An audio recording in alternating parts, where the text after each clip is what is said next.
नमस्कार। आज हम लोग देखेंगे पोको X3 सिम सेक्शन।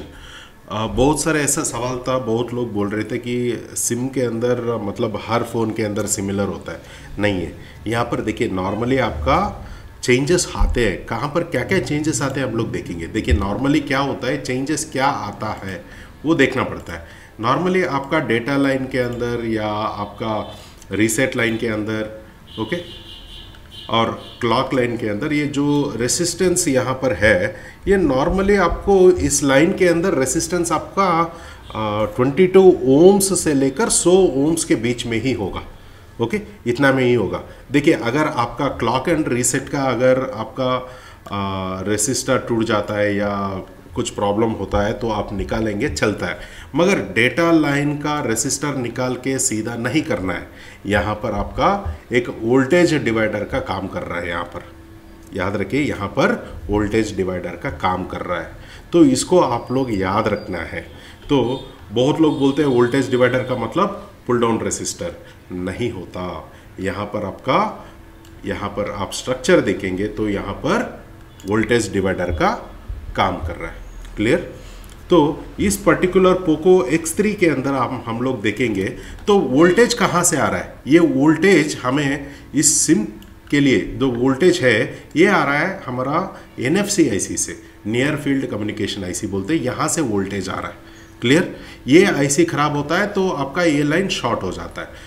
पुराना कुछ मॉडल में जहाँ पर ये IC नहीं है, जहाँ पर ये IC नहीं है तो वहाँ पर क्या होता है, यहाँ से आता है, यहाँ से इस IC से, मतलब आपका मेन PM IC से आपका वोल्टेज आता है सिम के लिए।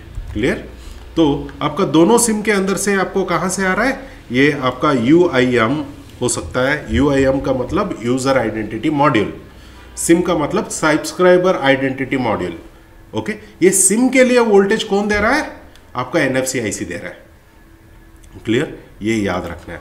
और क्लॉक और डेटा लाइंस पूरा का पूरा आपका हम लोग देखेंगे। दो सिम कार्ड है, दोनों सिम कार्ड सेक्शन के अंदर 33 ओम्स का रेसिस्टर लगा है रीसेट लाइन में, और 33 ओम्स रेसिस्टर लगा है क्लॉक लाइन में, और रेसिस्टर एक लगा है 100 ओम्स का रीसेट लाइन में, और आपका डेटा लाइन में 100 ओम्स का रेसिस्टर लगा है। ओके, यहाँ पर वोल्टेज डिवाइडर, एक वोल्टेज डिवाइडर मैंने आपको मेरा यूट्यूब चैनल में डाला था, कैसे कैलकुलेट करना है वहाँ पर देखेंगे तो आपको पता चल जाएगा।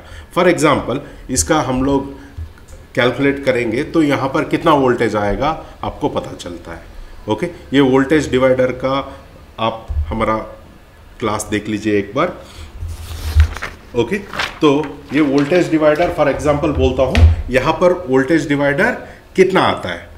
ओके, यहाँ पर मतलब बीच में यहाँ पर डेटा लाइन में क्या वोल्टेज आता है। देखिए बहुत सारा हमारे पास लाइक वोल्टेज डिवाइडर का कैलकुलेटर्स मिलेगा। ओके, यहाँ पर वोल्टेज, इनका वोल्टेज मैं लिखता हूँ यहाँ पर 1.8, यहाँ पर नहीं लिख रहा हूँ, ये मेरा यूट्यूब चैनल में है, वहाँ पर देख लीजिए। और R1 का रेसिस्टर का क्या है, 15 किलो ओम्स का रेसिस्टर है। कितना आ रहा है, 15 किलो ओम्स। और यहाँ पर दूसरा R2 रेसिस्टर कितना है, 100 ओम्स का रेसिस्टर है। तो यहाँ पर कैलकुलेट करेंगे तो कितना आएगा, यहाँ पर वोल्टेज बनेगा कैलकुलेटर में आपका, ये वोल्टेज डिवाइडर, यहाँ पर वोल्टेज कितना बनेगा, 0.011। ओके, इतना वोल्टेज बनेगा, ये सही है।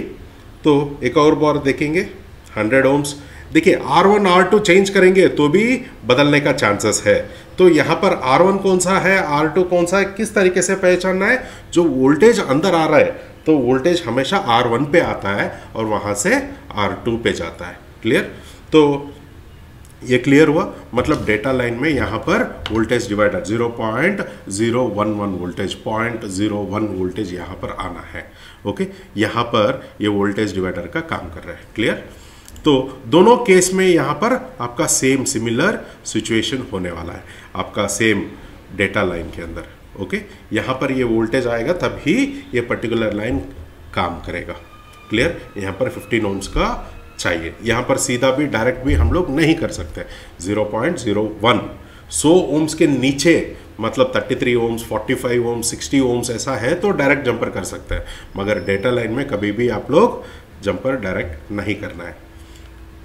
क्लियर? ये हुआ हमारा पोको X3 का सिम सेक्शन। यहाँ पर डिपेंडेंसी क्या क्या है? एक है आपका NFC IC जो सिम का वोल्टेज जो है वो बनाता है, और नेक्स्ट होता है आपका U1801। ये होता है हमारा फ़ोन का main PMIC।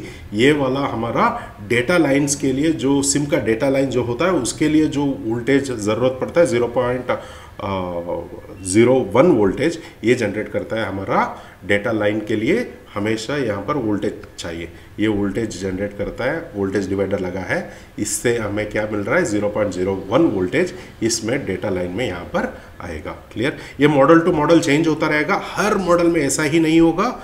Model to model यहाँ पर रेसिस्टेंस और यहाँ पर जो स्ट्रक्चर डेटा लाइन में यहाँ पर जो दिया है तो ये चेंज होता रहेगा।